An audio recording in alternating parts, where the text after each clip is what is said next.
बिस्मिल्लाहिर्रहमानिर्रहीम अस्सलाम वालेकुम।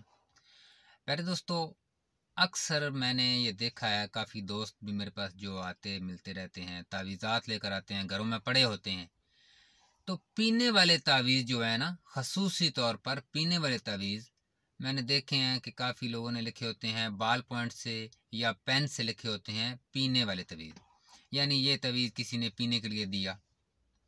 तो ये चीज़ ज़हन में रख लें, जब भी आप कोई पीने वाला तावीज़ बनाते हैं, तावीज़ क्या होता है? एक तहरीर है।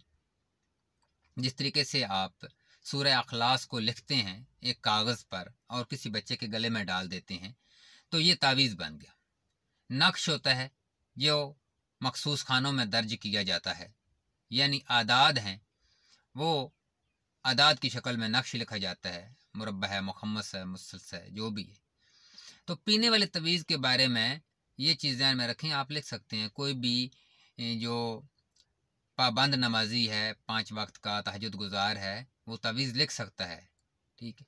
आप सूरह फातिहा में हर बीमारी का इलाज है, हर मसले का हल है सूरह फातिहा में। तो इसको कैसे लिखना है ये ज़हन में रख लें।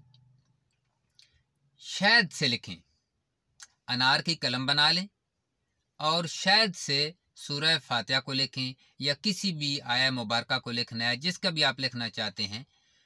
ठीक है। तो शहद से आपने लिखना है, अनार की कलम बना लेनी है और एक पाक साफ प्लेट ले लें। चीनी की प्लेट ले लें, घरों में पड़ी होती हैं, साफ प्लेट लें और उसके गोल दायरे में आप सूरह फातिहा लिख लें। ठीक है। अब जो भी मरीज़ है, क्योंकि मरीज़ को पिलाने के लिए ये तवीज़ लिखा जाता है, सूरह फातिहा का लिखें, सूरह यासीन का लिखें। सूरह यासीन बहुत बड़ी सूरह मुबारक है, तो वो लिखनी मुश्किल हो जाती है। तो सूरह फातिहा में हर बीमारी का इलाज है। सूरह फातिहा को शहद से लिखें, उस प्लेट के गिरदा गिर्द लिख लें।